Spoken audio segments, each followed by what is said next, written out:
चून की काउंटी में हुई घटना सामने आई थी, इसलिए गु कियाओयू ने पुराने गु परिवार से रिश्ता तोड़ने का सबूत मांगा। उस रात लौटने के बाद गु कियाओयू ने इसे नहीं छिपाया। सबूत निकालने और परिवार को पूरी कहानी बताने के बाद परिवार को पुराने गु परिवार से नफरत हो गई। हालांकि गु कियाओवान को पहले पुराना गु परिवार पसंद नहीं था, फिर भी उसे लगता था कि वह आखिरकार एक करीबी दादी थी। लेकिन ये बातें सुनकर तो उसका मन कर रहा था कि वहां जाकर उनकी पिटाई कर दे। वह उन्हें अपने रिश्तेदार कैसे पहचान पाती। पुराने गु परिवार का जिक्र आते ही गु कियाओवान क्रोधित हो गया और बोलने से खुद को रोक नहीं सका। सौभाग्य से, बड़ी बहन, आप समझदार हैं और आपने पुराने गु परिवार के इन लोगों से रिश्ता तोड़ दिया, वरना शायद वे अब भी मेरा ध्यान अपनी ओर खींचते। मैं पैसों के लिए बिकना नहीं चाहती। दादी को चूमो, मैं बह। अगर मैं भविष्य में उसे फिर से दादी कहूंगा तो मैं गु नहीं रहूंगा, गु कियाओवान ने कहा, पर उसे समझ नहीं आया कि उसने क्या सोचा। जैसे ही उसकी नज़र घूमी, उसने अचानक गु कियाओयुए की तरफ देखा और कहा, बहन, हम अपना उपनाम क्यों नहीं बदल लेते? पुराने गु परिवार में हमारा कोई उपनाम नहीं है। ये बहुत घिनौना लगता है। गु कियाओयुए ने मुंह के कोने से धुआं निकाला। मत कहो। गु कियाओयुए ने सचमुच अपना उपनाम बदलने के बारे में सोचा है। लेकिन जरा सोचिए, दुनिया में गु नाम के कई उपनाम हैं। क्या गु का उसके पुराने परिवार से कोई संबंध है? अब ये सुनकर कि गु कियाओवान ने भी अपना उपनाम बदलने की बात की है, गु कियाओयुए ने मुस्कुराते हुए उसे चिढ़ाया और कहा, हमें अपना उपनाम बदलने की कोई ज़रूरत नहीं है। हम एक अच्छी जिंदगी जी रहे हैं और हमारा कारोबार फल फूल रहा है। हम उसके बूढ़े गु के परिवार के सामने घूमते रहते हैं, उन्हें ईर्ष्यालु, दृश्यमान और अछूत बनाते हैं और उन्हें मार डालते हैं। गु कियाओवान बहुत उत्साहित थी और उसने अपना उपनाम बदलने का जिक्र नहीं किया। हा, उन्हें ये बताना अच्छा है कि वे कितने अंधे हैं। बड़ी बहन, मैं भी कड़ी मेहनत करना चाहती हूँ। मैं एक अच्छे हाई स्कूल में जाना चाहती हूँ, एक अच्छे विश्वविद्यालय में दाखिला लेना चाहती हूँ, सिंघुआ विश्वविद्यालय और पेकिंग विश्वविद्यालय जाना चाहती हूँ। मैं भी खूब पैसा कमाना चाहती हूँ ताकि परिवार के बुजुर्ग सदस्य ईर्ष्या करें और उन्हें कोई फर्क न पड़े। उन्हें पछताने दें और हमसे भीख मांगने दें। हा, ठीक है, हम सहमत हो गए। मैं आपके सिंघुआ विश्वविद्यालय और पेकिंग विश्वविद्यालय जाने का इंतजार कर रहा हूँ। कियाओ वानियान ने सिंघुआ विश्वविद्यालय और पेकिंग विश्वविद्यालय में अध्ययन किया। इस समय सिंघुआ विश्वविद्यालय और पेकिंग विश्वविद्यालय के छात्र वास्तव में उत्कृष्ट छात्र थे, जिसका अर्थ है कि उनके जीवन की दिशा पूरी तरह से बदल गई है और अब वह पिछले जन्म की तरह मासूमियत से नहीं मरेंगी। गु कियाओवान ने उत्साह से कहा, जाहिर है, इस बार मुझे काउंटी के नंबर 1 मिडिल स्कूल में दाखिला मिलना चाहिए और फिर सबसे अच्छे स्कूल में जाना चाहिए। मुझे यकीन है कि मैं भविष्य में सिंघुआ और पेकिंग विश्वविद्यालय जा सकूंगा। गु कियाओयुए ने भी इस अवसर का लाभ उठाते हुए कहा, हाँ, तुम्हें अपनी पढ़ाई पर ध्यान देना चाहिए। ये निश्चित रूप से कोई समस्या नहीं है। स्कूल में उन सामाजिक बदमाशों से मत उलझो, बस मन लगाकर पढ़ाई करो। तुम क्या कह रही हो, बहन? मैं ऐसी इंसान हूँ जो सामाजिक बदमाशों से निपट सकती हूँ। मैं अच्छी हूँ। गु कियाओवान ने गु कियाओयुए को खरोंचने के लिए अपनी आंखें घुमाईं। गु कियाओयुए मुस्कुराया, हाँ, मेरा परिवार कियाओवान सबसे अच्छा है। हा। हाँ, चूंकि झांग पेईपाई के साथ कोई दुर्घटना नहीं हुई, इसलिए गु कियाओवान का भाग्य बदलना शुरू हो गया है ना? जब तक हम इसी तरह चलते रहेंगे, पिछले जन्मों की त्रासदियां नहीं घटेंगी। बहन, आप मुझसे 1 साल बड़ी हैं। वैसे आप बूढ़ी माँ जैसी बातें करती हैं। ये बूढ़ी औरत कौन है? मैं तुम्हें खरोंच नहीं दूंगा। अल्पविराम। दोनों बहनें मुस्कुराते हुए बूथ पर आईं। गु कियाओयुए को वापस आते देख झांग पेईपाई ने राहत की सांस ली और पूछा, गु वेन्नी तुम्हें क्या ढूंढ रहा है? गु कियाओयुए ने सहजता से कहा, कुछ नहीं, बस मुझे बता दो कि वह शेनज़ेन जा रही है। क्या आप शेनज़ेन गए हैं? झांग पेईपाई दंग रह गए और अचानक बोले, जाना अच्छा है, वरना आपकी बदनामी होगी और आप गांव में नहीं रह पाएंगे। गु कियाओयुए ने ओम कहा और बोलना बंद कर दिया। स्टॉल के सामने अभी भी कई मेहमान हैं। इसे सुनने के बाद पिछले कुछ दिनों की घटनाओं के साथ वे आमतौर पर जानते हैं कि पुराने गु परिवार की पोती गु वेन्नी शेनज़ेन गई थी। पास में खड़े किसी व्यक्ति ने झांग पेईपाई की बात मान ली। ऐसा नहीं है, लड़की जवान दिखती है और उसका दिल बहुत क्रूर है। पुराने परिवार के लोगों की तरह ये साफ है कि उसका झांग यान के साथ अनुचित रिश्ता है और वह आपकी लड़की के साथ गलत कर रही है। अगर ऐसे लोगों को पिछले कुछ दशकों में रखा जाए तो वे भूतों द्वारा मारे जाएंगे और वह भाग सकती है। किसी ने यह भी कहा, शेनज़ेन एक बड़ा शहर है। जब वह किसी लड़की के घर जाती है तो वह वहां क्या कर सकती है? झांग पेईपाई मुस्कुराए और चुप रही। वह ऐसी इंसान नहीं थी जो दूसरों की जबान चबाना पसंद करती हो। दूसरों ने कहा कि यह उबाऊ और बिखरा हुआ था। गु वेन्नी का शेनज़ेन जाना पुराने गु परिवार के लिए अज्ञात है। उस दिन ली लिंगलिंग के जाने के बाद गु दाजुन ने कहा कि वह गु वेन्नी और झांग यान की शादी से सहमत नहीं है। उसका रवैया काफी सख्त था। बूढ़ी महिला गु ने अनिच्छा से कहा कि वह इसके बारे में सोचेगी और गु दाजुन बाहर चली गई। उस समय घर में केवल 3 लोग बचे थे, जिनमें गु लाओताई, गु चांगशिंग और गु दहाई के दादा दादी और पोते पोतियां शामिल थे। विचार विमर्श के बाद उन सभी ने महसूस किया कि गु वेन्नी का विवाह झांग यान से करना सबसे उपयुक्त था। गु वेन्नी की प्रतिष्ठा को भी ध्यान में रखा जा सकता है जब उसकी दुल्हन की कीमत और झांग यान के परिवार की तरह एक मजबूत शादी हो। जहां तक गु वेन्नी की झांग यान से शादी और झांग यान के परिवार के उसके साथ अच्छा व्यवहार करने की बात है, यह उनका कोई काम नहीं है। उन्हें तो बस पैसों से मतलब है। तुम्हें पता है, झांग यान का परिवार दो हाथ करता है। उनके पास बहुत बचत है। उनके दादा दादी ने देहात की जमीन भी बांट ली थी। जब वे शादी करेंगे तो शायद वे अपने परिवार की मदद कर पाएंगे और कर्मचारियों के लिए 1-2 जगहें भी ले पाएंगे। इस सोच में बुजुर्ग महिला गु को गु वेन्नी की खुशी की क्या परवाह। वह तो 1000 युआन की दुल्हन की कीमत और घर पर उपलब्ध कर्मचारियों की संख्या के बारे में सोच रही थी। इसे गु चांगशेंग पर छोड़ दिया गया। गु चांगशेंग को श्रीमती गु से 100 युआन मिले और वह हर दिन झांग यान को ढूंढने निकल पड़ा। कहा जाता है कि झांग यान को गु कियाओयुए ने सिर में चोट पहुंचाई थी, जिस पर सभी तरह की संवेदनाएं व्यक्त की गईं। ये भी कहा कि गु वेन्नी अच्छी है, वह कितनी चतुर और समझदार है, इत्यादि। ये भी कहा कि गु वेन्नी गु कियाओयु से ज्यादा बुरी नहीं है। सबसे खास बात उसका अच्छा स्वभाव है। भले ही झांग यान भविष्य में बाहर गड़बड़ करे, उसे अपने भाई के दबाव में गु वेन्नी की परेशानी का डर नहीं है। निहितार्थ यह है कि जब तक झांग यान गु वेन्नी से शादी करता रहेगा, झांग यान बाहर में गड़बड़ करता रहेगा और पुराने गु परिवार में कोई भी उसे नहीं पूछेगा। इसका मतलब केवल गु वेन्नी को उसे बेचना है। गु चांगशेंग के शब्दों को सुनकर झांग यान वास्तव में भावुक हो गया और उसने गु वेन्नी के रूप को ध्यान से याद किया। उस दिन उसने गु कियाओयुए के बारे में सोचा और गु वेन्नी को नजरअंदाज कर दिया।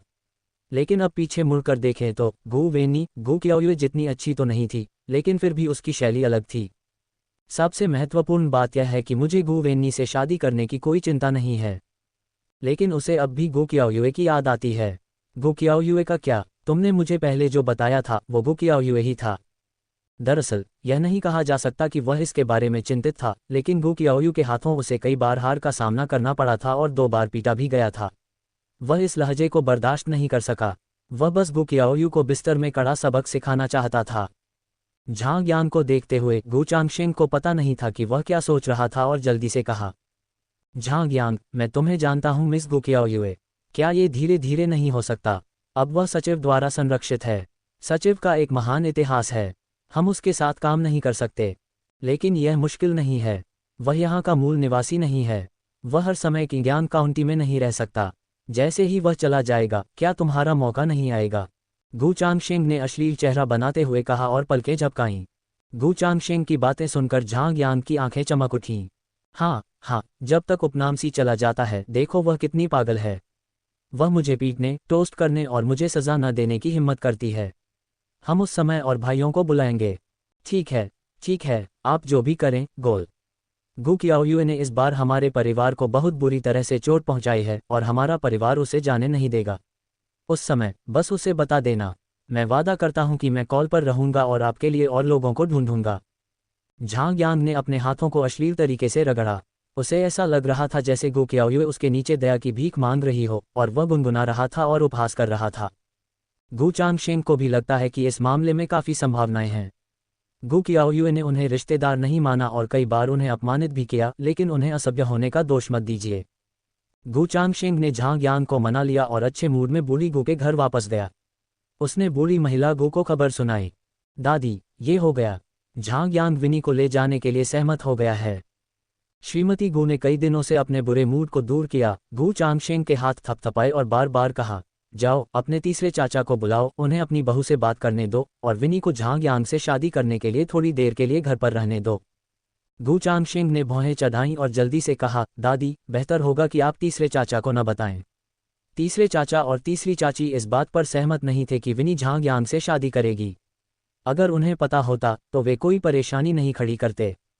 मुझे क्या करना चाहिए? मुझे जानना है। किसी लड़की की सगाई और शादी होना बहुत बड़ी बात होती है। आप इसे छिपा नहीं सकते। देर सवेर आपको पता चल ही जाएगा। गु चांगशेंग ने पलकें झपकाईं और फुसफुसाया, दादी, हम पहले चुपचाप करेंगे। सगाई या शादी के दिन हम उन्हें बताएंगे। फिर हम सभी को दुल्हन की कीमत मिलेगी।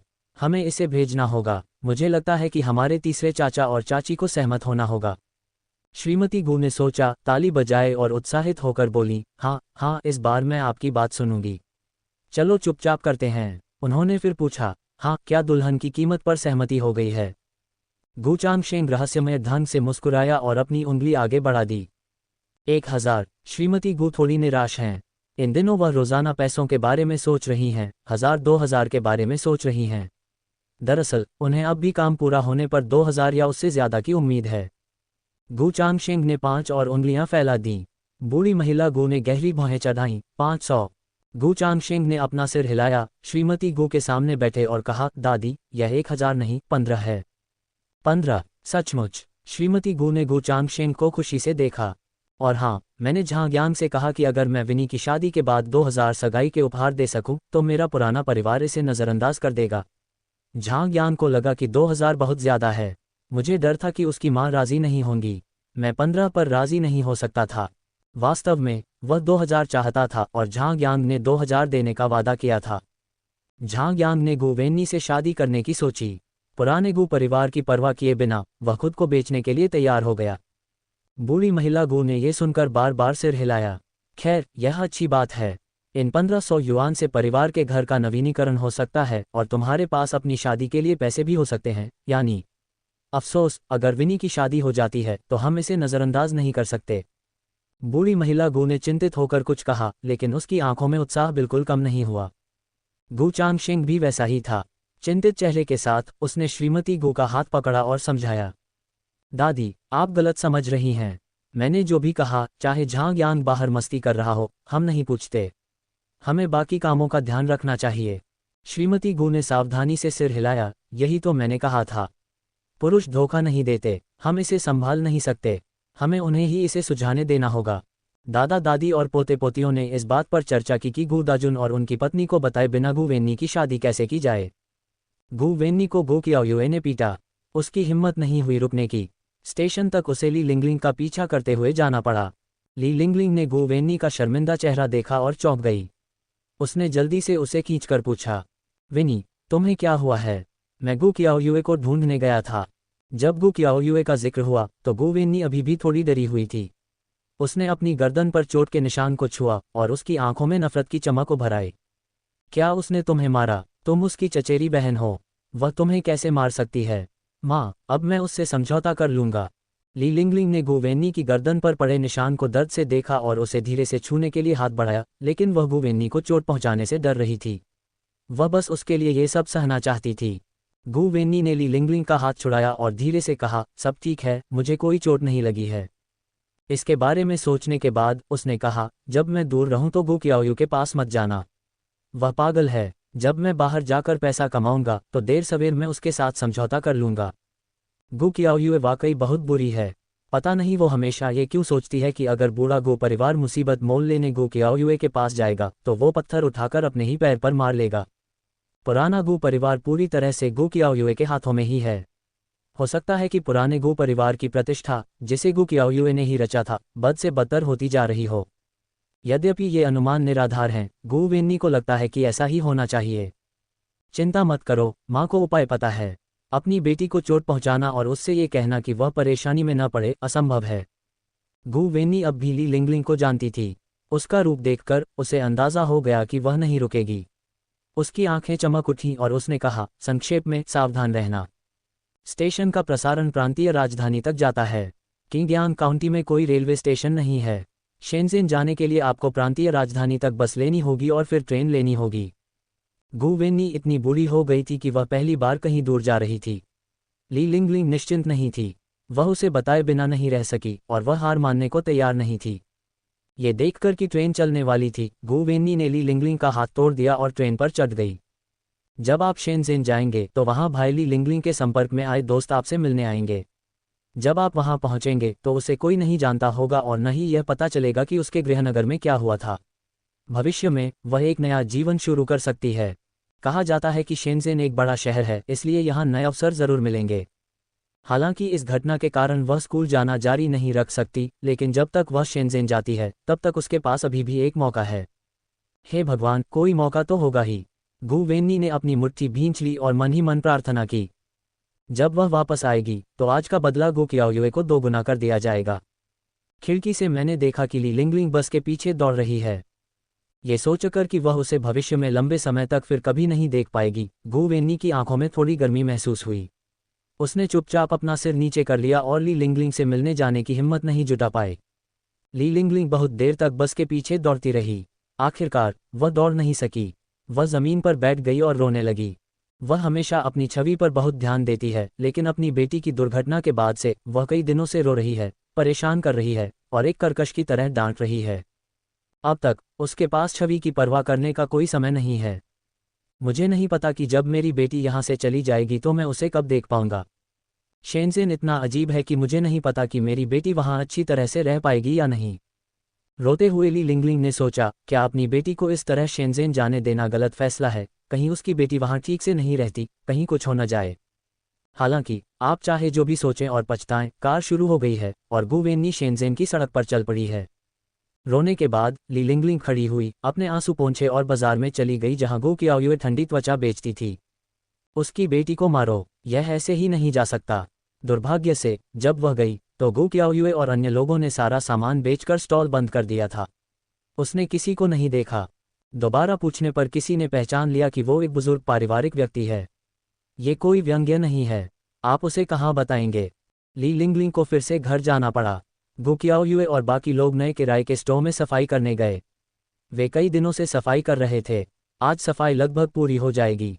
किसी अच्छे दिन पर यहाँ आकर खुशबुओं को हवा दें। सफाई के बाद झांग पेइपाई ने अपने शरीर को तान लिया। हालांकि वह थकी हुई थी, फिर भी उसका चेहरा खुशी से भरा हुआ था। इस दुकान में आप आगे व्यापार कर सकते हैं और पीछे रह सकते हैं। आगे से आपको रोज रोज इधर उधर भागने की जरूरत नहीं पड़ेगी। वह कुनफेंग भी खुश था। अपने पीछे साफ किए गए 2 छोटे कमरों को देखकर उसने कहा, पीछे 2 छोटे कमरे हैं। आबा और कियाओ वान एक कमरे में रहते हैं और मैं और मेरी तीसरी बहन एक कमरे में रहते हैं। दोनों केबिन छोटे हैं, इसलिए आप एक बिस्तर और एक छोटी अलमारी छोड़ सकते हैं। लेकिन फिर भी परिवार खुश है। यहाँ रहने के बाद आपको समय समय पर अपने पुराने परिवार की परेशानियों का सामना नहीं करना पड़ेगा। बेशक सबसे महत्वपूर्ण बात यह है कि आपको भविष्य में इधर उधर भागना नहीं पड़ेगा। आप उठते ही व्यापार कर सकते हैं और आपको इतनी जल्दी उठने की ज़रूरत नहीं है, जिससे बहुत समय बच सकता है। गु कियाओयुए ने 2 छोटे कमरों को देखा, भौहें चढ़ाईं और ऊपर वाले घर को किराए पर लेना चाहा। लेकिन इसके बारे में सोचने के बाद मैंने तब तक इंतजार करने का फैसला किया जब तक कि मैं भविष्य में अधिक पैसा नहीं कमा लेता। अन्यथा झांग पेइपाई के स्वभाव को देखते हुए वह अनिच्छुक होंगे। सफाई करने के बाद कई लोग घर गए। घर पहुंचते ही उन्होंने ली लिंगलिंग को अपने घर के दरवाजे पर बैठे देखा। ली लिंगलिंग गु कियाओयु और उनकी तिपहिया साइकिलों की तरह तेज चल रही है। वह अभी वापस आई है। गु कियाओयु को देखकर ली लिंगलिंग खड़ा हो गया, गु कियाओयु की ओर इशारा करते हुए कहा, गु कियाओयु, विनी तुम्हारी बहन है। तुम उसके साथ ऐसा कैसे कर सकते हो? झांग पेइपाई ने भौहें चढ़ाते हुए कहा, ली लिंगलिंग, तुम क्या कर रहे हो? क्या आप अपनी अच्छी बेटी से नहीं पूछ सकते? मेरी विनी उसे ढूंढने गई थी। उसने लगभग किसी को मार ही डाला था। मैं आपको बता दूं झांग पेइपी, आपकी बेटी ने मेरी विनी को मारने की हिम्मत की। मैं अभी उससे निपट नहीं पाया हूँ। झांग पेइपाई ने भौहें चढ़ाईं और गु कियाओयु की ओर देखा। कियाओयु, क्या तुमने विनी को मारा? गु कियाओयु के बोलने से पहले ही गु कियाओवान का चेहरा पीला पड़ गया। वह जानती थी कि ली लिंगलिंग को पता चल गया होगा कि गु कियाओयु ने गु वेन्नी को मारा है और मुसीबत में पड़ गया है। गु कियाओवान ने कियाओयु की तरफ देखा। उसका शांत चेहरा देखकर उसने तुरंत अपना दिल नीचे किया और झांग पेइपाई के कान में फुसफुसाया, गु वेन्नी ने मेरी बहन को डांटा और मेरी बहन ने उसे पीटा। झांग पेइपाई द्वारा गु कियाओयु को डांटने के डर से गु कियाओवान ने जल्दी से कहा, लेकिन यह वास्तव में भारी नहीं है, यानी बस उसकी गर्दन पर चुटकी काटी है। अगर लोग ठीक हैं तो भाग सकते हैं। झांग पेइपाई ने आह भरी। अपनी बेटी के पुराने गु परिवार पर गुस्से के कारण गु वेन्नी युए र को डांटने आई थी। युए र उसे पीटती थी। कहने का मतलब है कि गु वेन्नी को कुछ भी करने का हक नहीं था। ली लिंगलिंग, अगर आपकी विनी मेरी बेटी को डांटने के लिए आई तो इसमें कुछ भी गलत नहीं है। इसमें दोष देने की कोई बात नहीं है। डांटना ठीक है, तुम लोगों को पीट सकते हो। अगर तुम में क्षमता है तो बस डांट दो। तुम्हें लोगों को क्यों पीटना चाहिए? गु कियाओयु ने ली लिंगलिंग को ठंडेपन से देखा और व्यंग्यात्मक लहजे में कहा, माफ करना, मैं कसम नहीं खा सकता, मैं केवल लोगों को मार सकता हूँ। और गु वेन्नी मुझ पर एहसानमंद है। हाँ, उसे बस एक कॉल करनी है। गु कियाओवान ने लाल आंखों से कियाओ यू की ओर देखते हुए कहा। उसे बस यही लग रहा था कि उसकी बहन वाकई दबंग है। ली लिंगलिंग ने भी इस बारे में कुछ नहीं कहा। ली लिंगलिंग गुस्से से दहाड़ा, तुम गु कियाओयू, विनी, वह तुम्हारी चचेरी बहन है। गु कियाओयू ने व्यंग्यात्मक लहजे में कहा, लगता है तुम भूल गई हो। क्या तुम चाहती हो कि मैं तुम्हें विच्छेद पुस्तिका दिखाऊं? उस पर अभी भी तुम्हारा नाम और हाथ का निशान है। हमारा कोई रिश्ता नहीं है। चचेरे भाई बहन तो होते ही नहीं। ली लिंगलिंग का गला रुंध गया और उसने कहा, भले ही आप रिश्ता तोड़ दें, लेकिन लोगों को पीटना आपके लिए गलत है। मेरी विनी ने आपको डांटा था, आप उसे ऐसे ही पीटेंगे? अपनी बेटी की गर्दन पर नीले और बैंगनी रंग के बारे में सोचकर ली लिंगलिंग का दिल दुख गया। खासकर मेरी बेटी अपनी चोट के साथ चली गई। अगर वो घर पर होती तो अपने दर्द, भूख और चोट का ख्याल रख सकती थी, लेकिन वो दूसरी जगहों पर चली गई। ली लिंगलिंग जितना ज्यादा इस बारे में सोचती, उसे अपनी बेटी पर उतना ही ज्यादा तरस आता। उसकी आंखें लाल हो गईं और वह चुपचाप रोने लगी। गु कियाओयू ने उसे ठंडेपन से देखा, उसके साथ उलझने को तैयार नहीं थी। उसने अपने पैर उठाए और जाने वाली थी, लेकिन जैसे ही उसने अपना पैर उठाया, उसे ली लिंगलिंग ने खींच लिया। गु कियाओयू, तुम्हें मुझे स्पष्टीकरण देना होगा, अन्यथा मैं तुम्हारे साथ बात खत्म नहीं कर पाऊंगा। झांग पेईपाई और अन्य लोग ली लिंगलिंग को खोलने के लिए आए। आप क्या कर रहे हैं? चंद्रमा को जाने दें। गु कियाओयू ने ली लिंगलिंग का हाथ तोड़ दिया, उसे ठंडी निगाहों से देखा और अचानक मुस्कुरा दिया। माफ करना, अगर गु वेन्नी मेरे पास आकर मेरी निंदा नहीं करेगी तो मैं उसे पीटूंगा। मैं सचमुच खुद को बहुत सम्मान देती हूँ। क्या मैंने जानबूझकर गु वेन्नी के पास दौड़कर उसे पीटा? अगर वह खुद को ढूंढने नहीं आए तो जाने से पहले उसे बहुत तकलीफ होगी। ली लिंगलिंग ने जोर देकर कहा, तुम्हें ढूंढ पाना अफसोस की बात है। गु कियाओयू, तुमने मेरी बेटी को पीटने की हिम्मत की। मैं अभी तुम्हारे साथ खत्म नहीं हुआ हूँ। ये फिर से वही बात है। गु कियाओयू ने आंखें घुमाईं और उसे अवाक होकर देखा। तुम्हें क्या हुआ है? भले ही गु कियाओयू ने कुछ गलत किया हो, तुम्हारे बुजुर्ग परिवार के सदस्य मेरे पास आने के लायक नहीं हैं। मुझे डांटने की तो बात ही छोड़ दो। तुम्हारे और मेरे लिए, हे, ये वाक्य मुझे कहना चाहिए। वापस जाओ और पुराने परिवार से कहो कि मैंने अभी तुम्हारा काम खत्म नहीं किया है। गु कियाओयू का स्वर ठंडा है। अपने पिछले जीवन की कुछ बातों को सुझाने के बाद ये पता लगाना मुश्किल नहीं है कि कई चीज़ों के पीछे उसकी अच्छी तीसरी चाची है। जो कुत्ता काट सकता है वो भौंकता नहीं। उसकी अच्छी तीसरी चाची वो कुत्ता नहीं है जो काट सकता है। मेरे सामने दोबारा मत आना, वरना मैं गारंटी नहीं देता कि अगली बार मैं तुम्हारे सवाल पूछने के लिए अच्छे मूड में खड़ा हो पाऊंगा। गु कियाओयू ने कहा। अचानक ली लिंगलिंग को धक्का दिया और सीधे चले गए। ली लिंगलिंग जमीन पर लड़खड़ा गई और गु कियाओयू की परेशानी को फिर से ढूंढना चाहती थी, लेकिन उसने आखिरकार 2 बार डांटा और वापस लौट गई। गु कियाओयू का मूड खराब है। परिवार में हर कोई ये देख सकता है। ये जानते हुए कि उसे चुप रहना है, किसी ने उसे परेशान नहीं किया। यहाँ तक कि छोटे झांग शुओ ने भी आज्ञाकारी होकर गु कियाओवान से उसे पकड़ने के लिए कहा और चुपचाप कुछ नहीं कहा। झांग पेईपाई और वह कुनफैंग खाना पकाने में व्यस्त हैं। काफी देर तक सफाई करने के बाद भी मुझे भूख लगी है। वु होंगलियन ने गु कियाओयू को देखा, दयालुता से मुस्कुराए और गु कियाओयू को अपने सामने बैठने के लिए आमंत्रित किया। ये लड़की, मैं अभी भी पुराने परिवार के बारे में सोच रहा हूँ। गु कियाओयू ने अपना सिर हिलाया और कुछ नहीं बोली।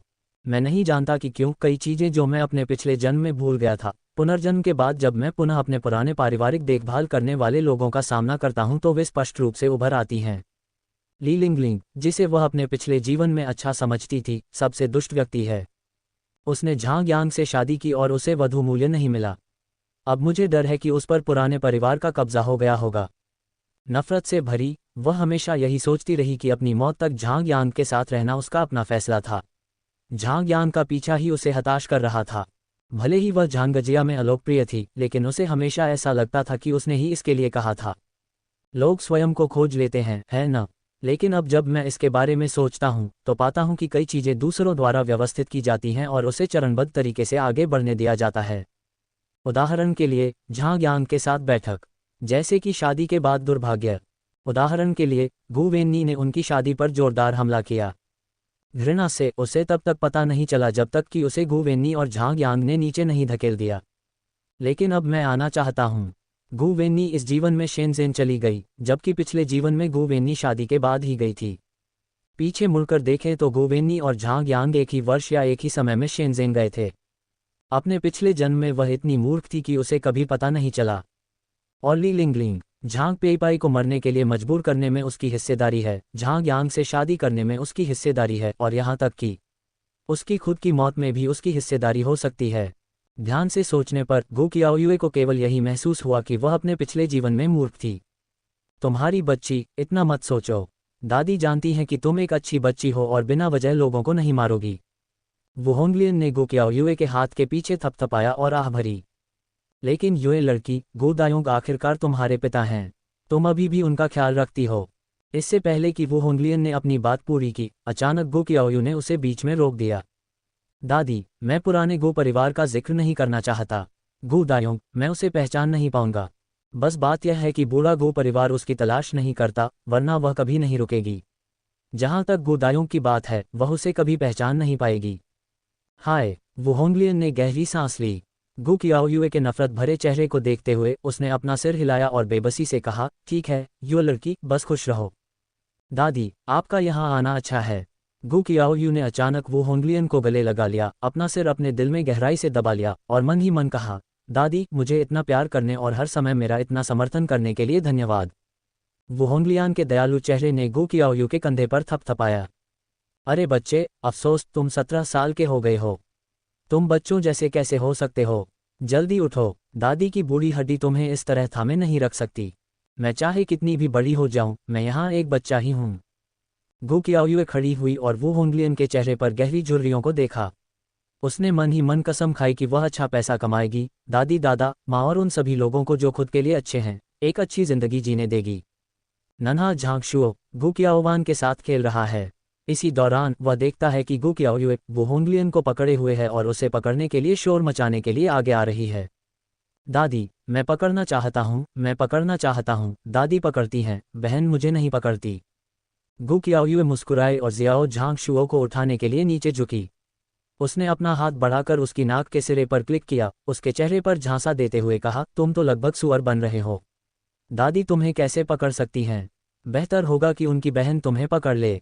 जियो झांगशुओ गो कियाओयुए को अपनी बाहों में लिए हुए है, सिर झुकाए गो कियाओयुए को देख रहा है और गो कियाओयुए के रूप रंग से भी सीख रहा है।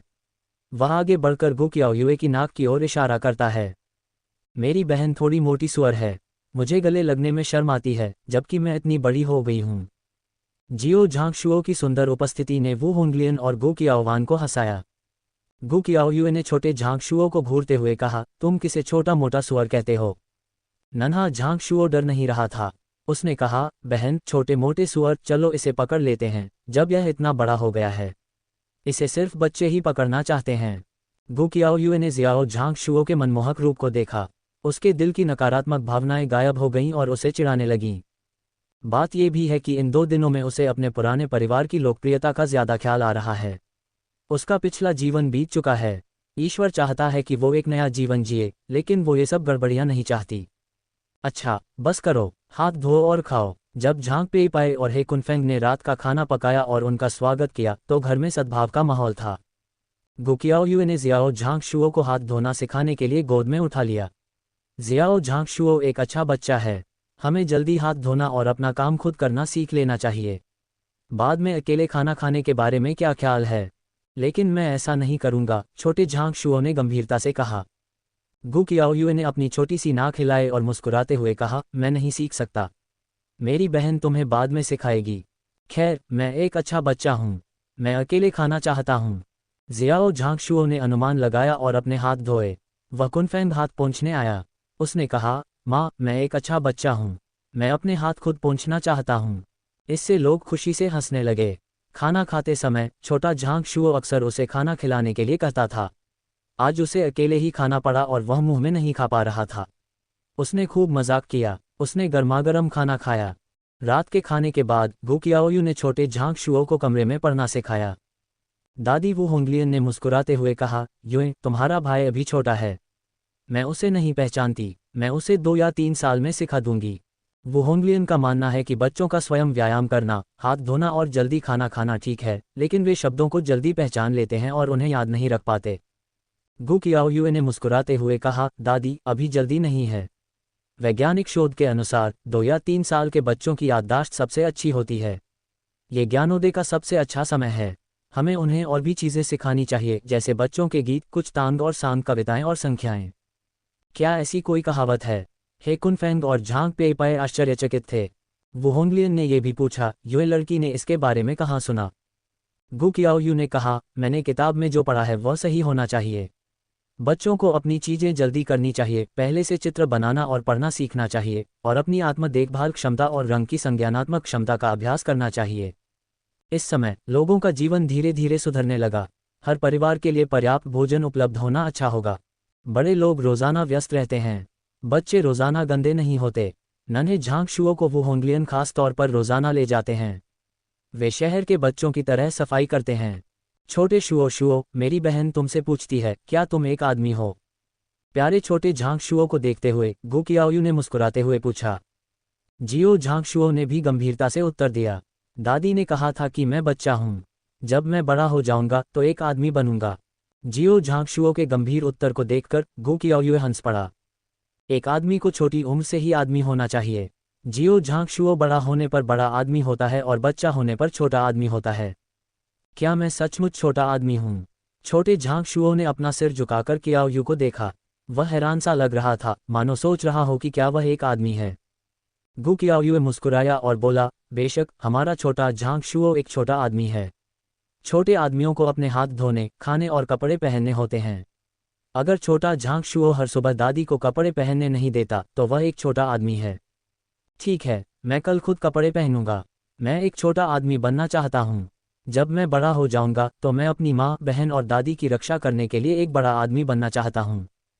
छोटे झांकशुओं की बचकानी बातें सुनकर गु कियाओयू मुस्कुराए और अपनी आंखें झुका लीं। किताब में 2 बड़े शब्द झांकशुओ लिखे और उसे पहचानना सिखाने का इशारा किया। चलो, सबसे पहले हमारे छोटे आदमी को अपना नाम जानना चाहिए, झांकशुओ। झांकशुओ। छोटे झांकशुओ ने गु कियाओयू का गंभीरता से अनुसरण किया। वो होंगलियन को लगा कि पढ़ना थोड़ा जल्दी हो गया है, लेकिन छोटे झांकशुओ की गंभीर उपस्थिति को देखकर वह मुस्कुराए और कुछ नहीं बोली। उन्होंने दोनों भाइयों और बहनों को भी मुस्कुराते हुए देखा और कल सुबह झांक पेईपाई के साथ व्यंजन चुनने लगे। गु कियाओवान कमरे में अकेले ही पढ़ाई कर रही है। उसे नंबर 1 मिडिल स्कूल में ट्रांसफर की परीक्षा की तैयारी भी करनी है। ली लिंगलिंग गु कियाओयू का घर छोड़कर चली गई। घर आकर उसने खुद को गु वेन्नी के घर में बंद कर लिया और पूरी रात रोती रही। रात को गु दाजुन वापस आया और उसने ली लिंगलिंग को अपनी बेटी के कमरे में रोते हुए सुना। उसे लगा कि दोनों माँ बेटी फिर से साथ साथ रो रही हैं। आह भरी, दरवाजा खटखटाने के लिए हाथ बढ़ाया, लेकिन अंततः उसने कुछ नहीं कहा और अपने घर वापस चला गया। उस रात ली लिंगलिंग आधी रात तक रोती रही और गु दाजुन पूरी रात सो नहीं पाए। जब उनकी बेटी के साथ दुर्घटना हुई तो उन्हें भी ली लिंगलिंग की तरह ही बुरा लगा। लेकिन वे सही हैं, चीजें तो हो चुकी हैं, हम और क्या कर सकते हैं। अगली सुबह तक ली लिंगलिंग नहीं उठी। बुढ़िया गु सुबह उठी और देखा कि कोई खाना नहीं बना रहा है। वह आंगन में खड़ी होकर डांटने लगी, एक एक करके, मुझे उठकर नाश्ता बनाना होगा। तुमसे बेहतर है कि मैं एक सुअर पाल लूं। इस तरह की चीख पुकार और गाली गलौज में बूढ़े परिवार की प्रतिभाएं एक के बाद एक उभरने लगीं। ली लिंगलिंग भी जाग गई। वह बिस्तर पर लेट गई और छत की ओर देखने लगी। उसने भी श्रीमती गु की डांटने वाली आवाज़ सुनी, लेकिन वह उस पर ध्यान नहीं देना चाहती थी।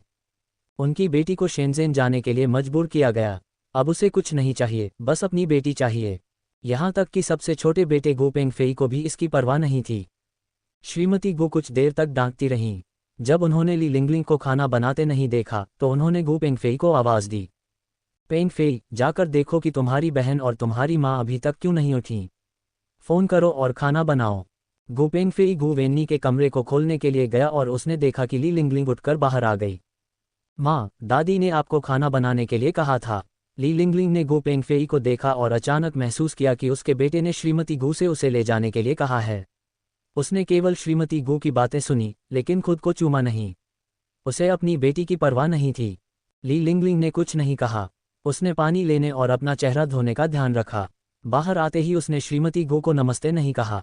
बुढ़िया गु उसकी शक्ल देखकर नाराज हो गई और उसे डांटने ही वाली थी। फिर सोचा, वह ली लिंगलिंग को गु वेन्नी की शादी झांग यांग से करवाने के लिए मना लेगी, इसलिए उसने गर्मजोशी से कहा, लिंगलिंग, मुझे पता है तुम परेशान हो, लेकिन जो कुछ हुआ है, अब कोई रास्ता नहीं है। पहले विनी को कुछ दिन घर पर रहने दो। मैंने किसी से पूछताछ करने को कहा है। मुझे यकीन है कि विनी के लिए एक अच्छा परिवार मिल जाएगा। ली लिंगलिंग अभी भी नहीं बोला।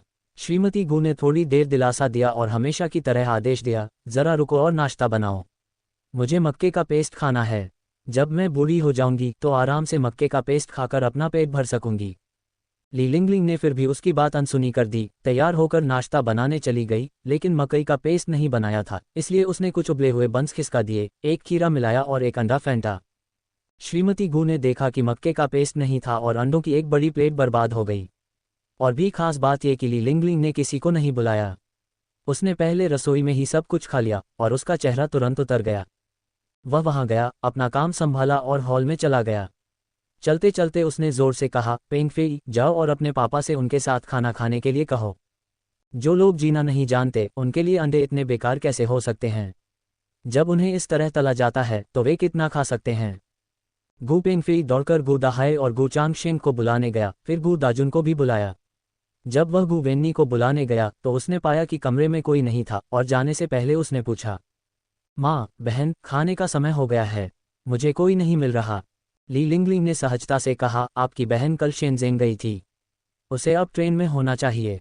टकराना। हॉल से जमीन पर गिरती प्लेटों की चटकने की आवाज़ आई। उसके बाद बूढ़ी महिला गु की दहाड़ सुनाई दी।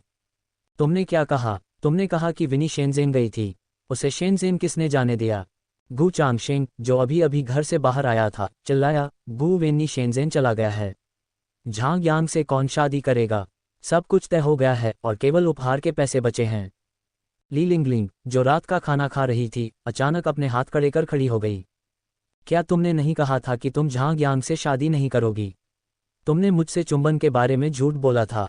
तुम सच में विनी की अच्छी दादी, भाई और पिता हो। ली लिंगलिंग ने गु दाजुन को नाराजगी से देखा और उसका गुस्सा उसके दिल में उमड़ आया। उसने ये स्पष्ट कर दिया है कि वह विनी को झांग यांग से शादी नहीं करने देगी, लेकिन उन्होंने खुद को बताए बिना ही सब कुछ स्वीकार कर लिया है। जैसी कि उम्मीद थी, इस परिवार को सिर्फ पैसा ही पहचानता है, इंसान नहीं। पोतियों, बेटियों और बहनों को चूमना बकवास है। उनकी नज़र में कुछ भी महत्वपूर्ण नहीं है। गु दाजुन दंग रह गया और बूढ़ी महिला गु के अविश्वसनीय तरीके को देखने लगा। माँ, क्या मतलब है तुम्हारा? अगर सब कुछ तय हो गया तो क्या उपहार के पैसे बचेंगे? बूढ़ी औरत गु की आंखें चमक उठीं और उन्होंने बेरहमी से कहा, यह कहने का समय नहीं है। विनी कहाँ है? विनी को जल्दी वापस लाओ। $1500। जो जीना नहीं जानते वे पतंगे हैं। ली लिंगलिंग ने गुस्से से व्यंग्य किया, रसोई में चौकोर मेज उठाए और चिल्लाया, इसे ढूंढो।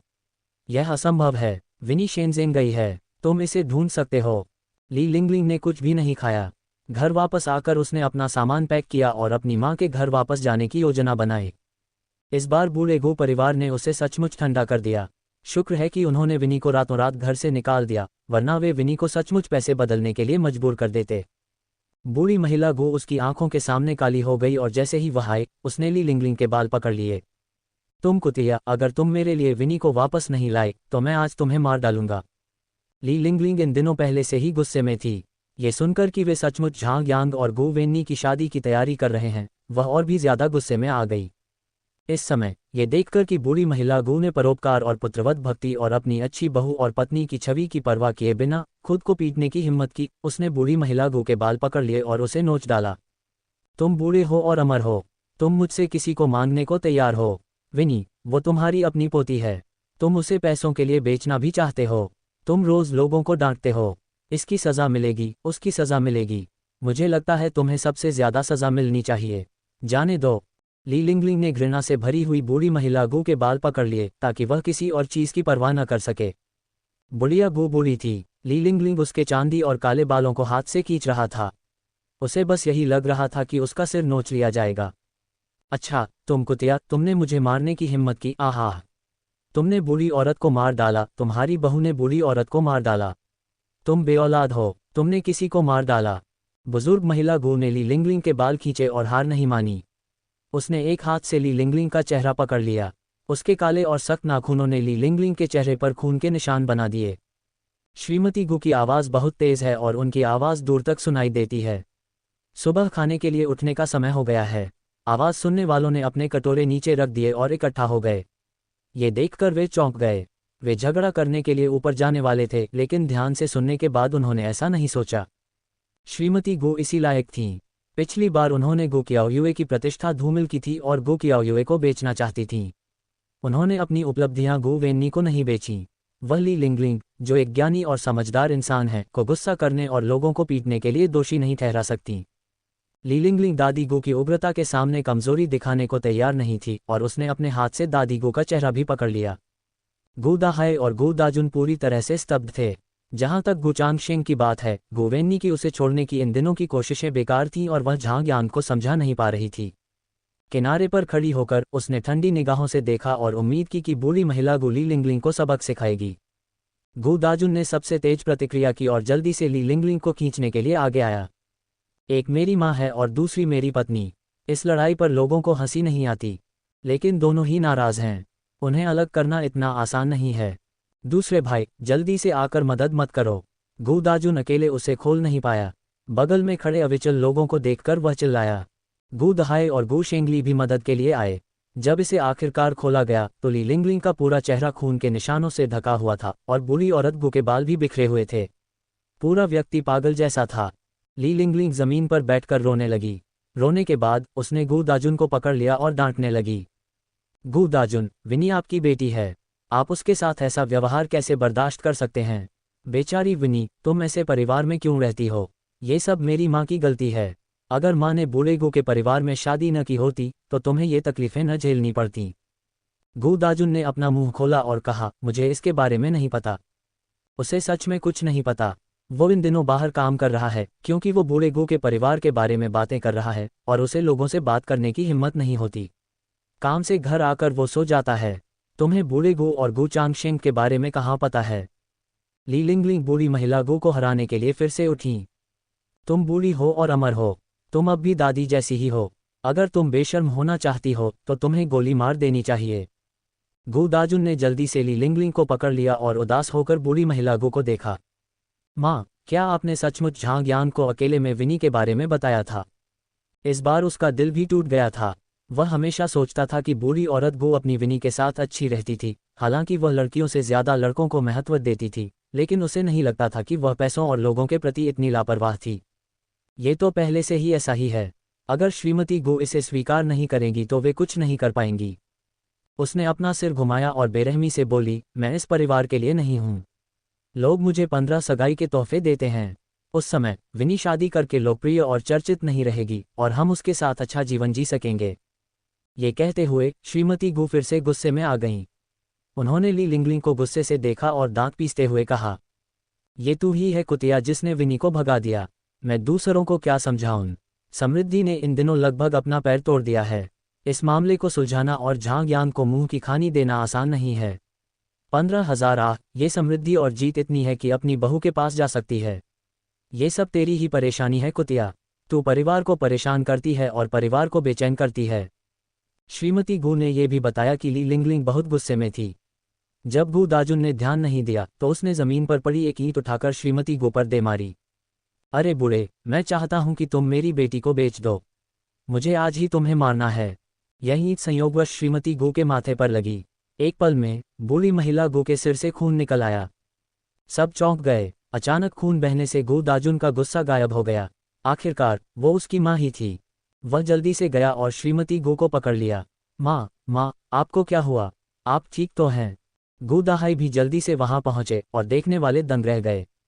लाओ गू के परिवार की बहू, जो हमेशा समझदार रही है, ने भी बूढ़ी महिला गू के साथ लड़ाई शुरू कर दी और बूढ़ी महिला गू के सिर और खून को पीटा। यह एक बड़ी घटना है। बूढ़ी महिला गू को अपने माथे पर भयानक दर्द महसूस हुआ। उसने मुट्ठी भर खून को छुआ, चीखी, अपनी आंखें घुमाईं और बेहोश हो गई। ली लिंगलिंग का चेहरा डर से सफेद पड़ गया। वह बेसुध सी खड़ी रही। गू दाहाई, गू चांगशेंग और गू शेंगली ने श्रीमती गू को डॉक्टर को ढूंढने के लिए जल्दी से शेल्फ कार में बिठाया। गू दाजुन ने ली लिंगलिंग की ओर देखा, आह भरी और उनके पीछे चल पड़ा। घर पर केवल ली लिंगलिंग और उसका सबसे छोटा बेटा गू पेंगफेई ही बचे थे। ली लिंगलिंग मूर्खतापूर्वक अपनी जगह पर खड़ी रही। उसका चेहरा हरा और सफ़ेद हो गया। अचानक सिर्फ 8 साल के गू पेंगफेई ने एक पत्थर उठाया और ली लिंगलिंग पर फेंक दिया। बुरे आदमी, तुमने दादी को मार डाला, तुम्हें गोली मार दी जाएगी। गू पेंगफेई युवा था और पत्थर ली लिंगलिंग के पैर पर लगा। शरीर में दर्द से ली लिंगलिंग अचानक होश में आ गई। उसने साफ देखा कि गू पेंगफेई ने ही उसे मारा था। वह उसे डांटने ही वाली थी कि वह कड़वी मुस्कान के साथ मुस्कुराए। उसने कुछ नहीं कहा और अपना सामान पैक करने घर वापस चली गई। सामान समेटने के बाद वह बाहर आया और गू फेईपेंग को देखा। आखिरकार यह उसका अपना था। ली लिंगलिंग ने आह भरते हुए कहा, पेंगफेई, माँ जा रही हैं। क्या तुम माँ के साथ जाना चाहोगी? गु पेंगफेई पीछे हट गया और असहाय होकर उसकी ओर देखने लगा। ली लिंगलिंग ने आह भरी और अपना सामान लेकर सीधे चली गई। इस बार उसका दिल पूरी तरह ठंडा पड़ गया था और उसने मिसेस गु को भी पीटा। अगर मिसेस गु का एक्सीडेंट हो गया तो परिवार उन्हें जाने नहीं देगा। अब वह अपने पुराने परिवार के साथ नहीं रह सकती। ली लिंगलिंग को जाते देख गु पेंगफेई 2 कदम आगे बढ़ा और फिर रुक गया। उसने अपने दांत काटे और गु दाजुन व अन्य लोगों का पीछा किया। वह दौड़ा और चिल्लाया, दादी, पापा, मेरी माँ भाग गई, मेरी माँ भाग गई। गु दाजुन और बाकी लोग ज्यादा दूर नहीं गए। जल्द ही उन्हें गु पेंगफेई की आवाज़ सुनाई दी। गु दाहाई तुरंत चिल्लाया, क्या ली लिंगलिंग है? अगर तुम किसी को मारते हो और कुछ हो जाता है तो तुम्हें भागना होगा। सेना, पहले अपनी माँ को अस्पताल ले जाओ और मैं उसका पीछा करूंगा। गु दाजुन का चेहरा बदल गया और उसने अचानक गु दाहाई को खींच लिया। तुम क्या कर रहे हो? मैं तुम्हारी बहू के पीछे जाऊंगा। गु दाहाई गुस्से से चिल्लाया। गु दाजुन ने उसे ठंडी नज़र से देखा और ठंडी आवाज़ में कहा, क्या तुम जानते हो कि यह मेरी बहू और तुम्हारी भाभी हैं? अगर तुम पीछा करना चाहते हो तो मुझे पीछा करना चाहिए। ऐसा कहकर वह मुड़ा और बिना सिर झुकाए चला गया। अब वह मुश्किल में है। उसे इस बात का बुरा लग रहा है कि बुढ़िया गु अपनी बेटी की शादी झांग यांग से 1500 युआन में करने जा रही है और वह इस बारे में खुद से बात भी नहीं करती। उसे ली लिंगलिंग के भारी हाथ से भी चिढ़ थी। आखिरकार वो उसकी अपनी माँ थी। गु पेंगफेई दौड़कर आया और गु दाजुन से कहा, पिताजी, मेरी माँ भाग गई और मुझसे पूछा कि क्या मैं जाना चाहता हूँ। उसने प्रशंसा की प्रतीक्षा करते हुए कहा। गु दाजुन ने अपने बेटे को सिरदर्द के साथ देखा, उसे खींच लिया और कहा, मेरे साथ घर चलो। मेरे दिल में भी यही ख्याल आता है कि मेरे सबसे छोटे बेटे ने मिसेस गु को चूमा था। अब मैं अपनी माँ को भी नहीं पहचानता, सिर्फ मिसेस गु को ही पहचानता हूँ। बूढ़े गु के परिवार की कहानी इस तरह फैली। ली लिंगलिंग अपनी माँ के घर वापस चली गई। बुजुर्ग महिला गु डॉक्टर के पास गई। कुछ भी ठीक नहीं था। उसने उसके सिर पर धुंध की एक परत बांध दी। वापस आकर उसने शोर मचाया और गु दाजुन से गु वेन्नी को ढूंढने को कहा। गु दाजुन स्वाभाविक रूप से ऐसा नहीं चाहता था। वह कई बार ली लिंगलिंग की मां के घर गया। ली लिंगलिंग ने अपने परिवार को अलग करने का प्रस्ताव रखा। अगर वह अपने परिवार को अलग नहीं करती तो वह वापस नहीं आती। गु दाजुन वापस आया और कहा कि बूढ़ी महिला गु स्वाभाविक रूप से नहीं चाहती थी। अगर परिवार अलग हो गया है तो श्रीमती गु को बॉस के साथ रहना होगा। अगर बॉस गु दायोंग तलाकशुदा है और साल भर वापस नहीं आता तो उसे अकेले रहना होगा। इतने सालों में उसकी 2 बहुएं बिना खाना बनाए, न नहा धोकर सेवा करती रही हैं। अब अगर उसे अकेले रहना है तो उसे ये सारे काम खुद ही करने होंगे। वह बिल्कुल नहीं चाहती। श्रीमती गु ने उसे अलग होने से रोका, लेकिन उसने भी बहुत रोका। घर पर किसी ने खाना नहीं बनाया था और बूढ़ी महिला गु के हाथ में चोट लग गई थी, इसलिए उसने गु दाहाई को वेई मेइकी को उठाने के लिए चिल्लाया। वेई मेइकी वापस आ गई, लेकिन जब उसने देखा कि घर का काम उस पर आ गया है तो उसने पूरे दिन शिकायत की। ली लिंगलिंग घर नहीं गया। गु दाजुन को डर था कि बुढ़िया गु फिर से गु वेन्नी को ढूंढने की बात कहेगी। वह काम पर निकल गया और बाहर ही सो गया। वह कई दिनों तक घर नहीं गया। गु दाहाई गु वेन्नी को पकड़ने के लिए शेनज़ेन जाना चाहता था, लेकिन शेनज़ेन इतना बड़ा था कि उसे ये भी नहीं पता था कि वह कहाँ है। जब गु कियाओयुए परिवार को इसके बारे में पता चला तो जब वे दुकान से वापस आए तो शाम हो चुकी थी। जैसे ही मैं गांव में दाखिल हुआ, मैंने गांव वालों की बातें सुनी। लाओ यान की बहू ने झांग पेई पीपे को पकड़ लिया और पुराने परिवार के बारे में आह भरते हुए कहा, पेपे, ये कहना दूरदर्शिता होगी कि तुम और गु दायोंग चले गए। तुम्हें नहीं पता, पुराना गु परिवार अब जीवंत है। झांग पेईपाई ने अपनी बाहें उठाईं और हैरान होकर पूछा, आप क्या कहते हैं? देखो, मैंने कहा था ना, तुम्हें पता नहीं। तुम तो रोजाना काउंटी में व्यापार में व्यस्त रहते हो, तुम्हें ये बातें बिल्कुल नहीं पता। मैं तुम्हें बता दूं कि बूढ़ा गु परिवार आजकल बहुत व्यस्त है।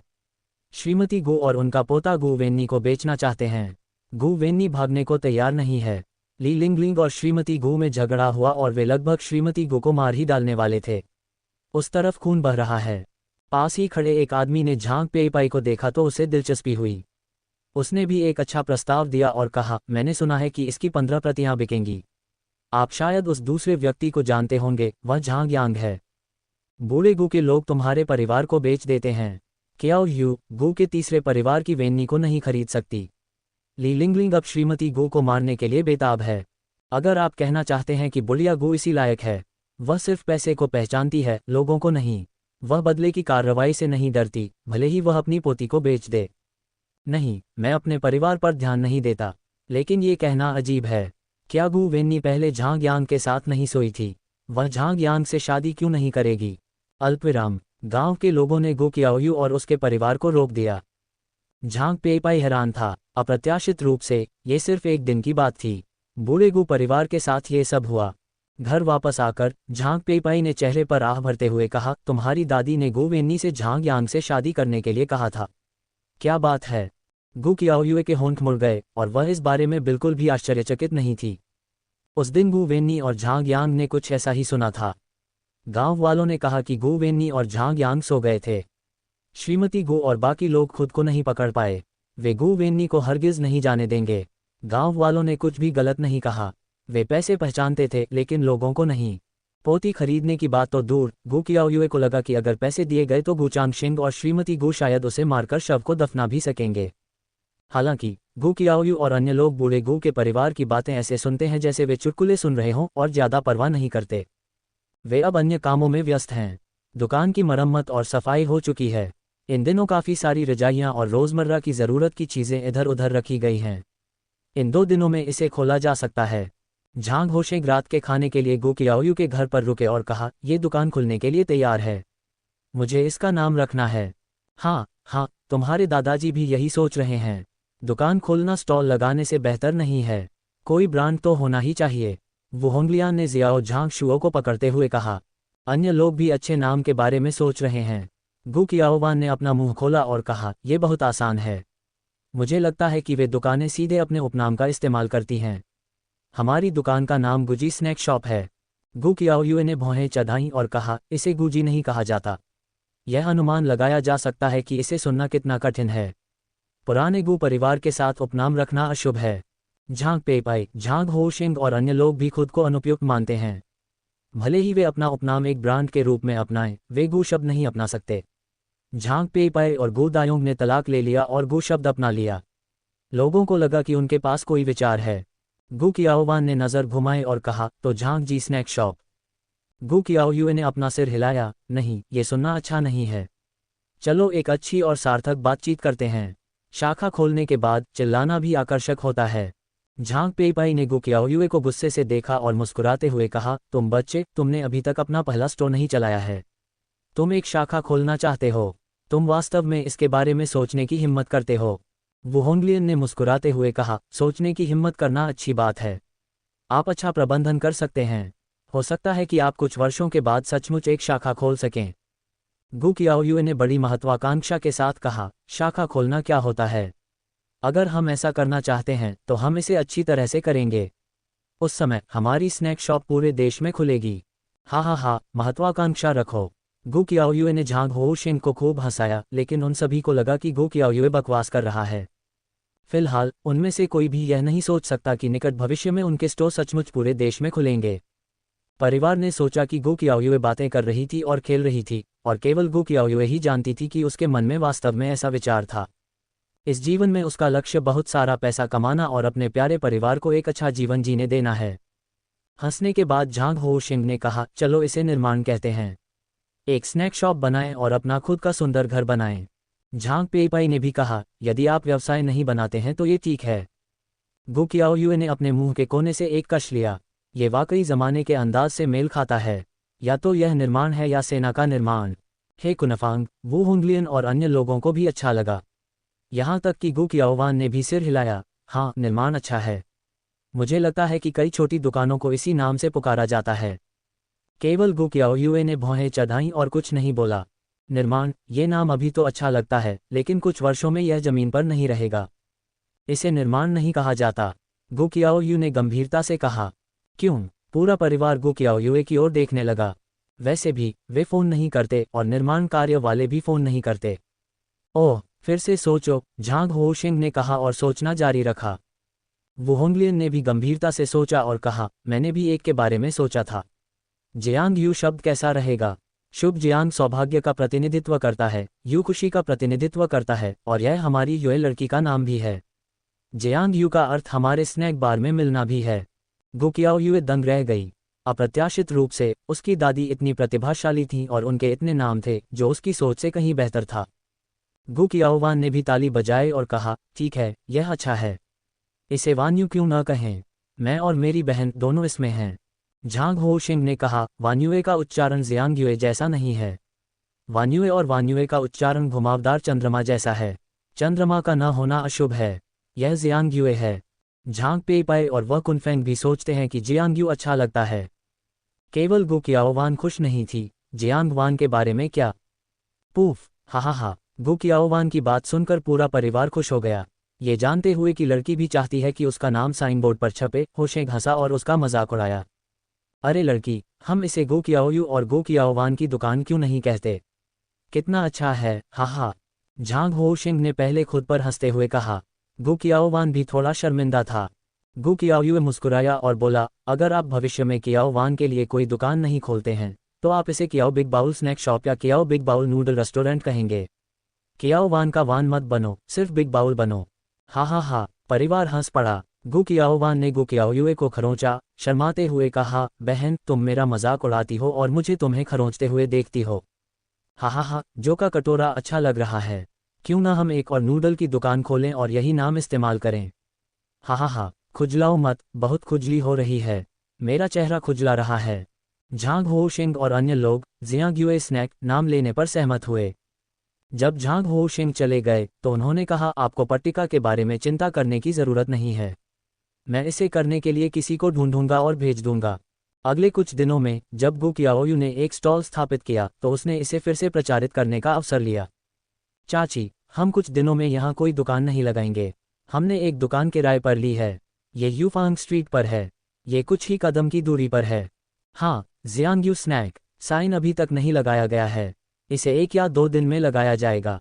असल में जो लोग अक्सर गु कियाओयू के घर रात के खाने के लिए जाते हैं उन्हें पता होता है कि गु कियाओयू और उनका परिवार एक दुकान खोलने वाले हैं। दुकान का नाम जियांग्युए स्नैक है, जो यूफांग स्ट्रीट के दूसरी तरफ है। यूफांग स्ट्रीट छोटे छोटे रेस्टोरेंट और कुछ छोटी दुकानों से भरी हुई है। ये निवासियों के नज़दीक है और इसकी भौगोलिक स्थिति भी अच्छी है। आसपास कई बड़े रेस्तरां हैं। हालांकि इन होटलों का उपभोग स्तर भी ऊंचा है। इनका सामना सरकारी अधिकारियों, कुछ कारखानों के प्रमुखों और काउंटी के कुछ धनी परिवारों से होता है। ये लोग आमतौर पर यहाँ इलाज कराते हैं।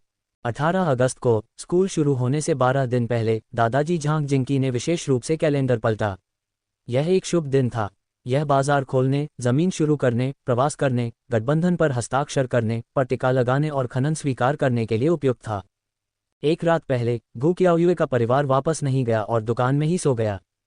पटाखों की पट्टिकाएं और लाल कपड़ा सब खरीद लिया गया है और दुकान साफ सुथरी हो गई है।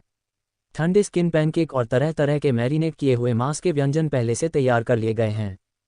गु कियाओयू ने पहले से एक ब्रांड भी तैयार किया था। खुलने का बड़ा इनाम 18 अगस्त से 22 अगस्त तक स्टोर पर आने वाले सभी उपभोक्ताओं को 20% की छूट दी जाएगी और 1 युआन से ज़्यादा खर्च करने पर एक खास हॉट एंड सॉर सूप दिया जाएगा। मात्रा सीमित है, पहले आओ पहले पाओ। सुबह सुबह गु कियाओयू ने दरवाज़ा खोला, बोर्ड निकाला और उसे रख दिया। उसने देखा कि दादा झांग जिंकी और दादी वू होंगलियन छोटी झांग शुओ और 2 मौसियों के साथ आ रहे हैं। गु कियाओयुए ने खुश होते ही नमस्ते कहा। दादाजी और चाची, आप इतनी जल्दी क्यों आ गए?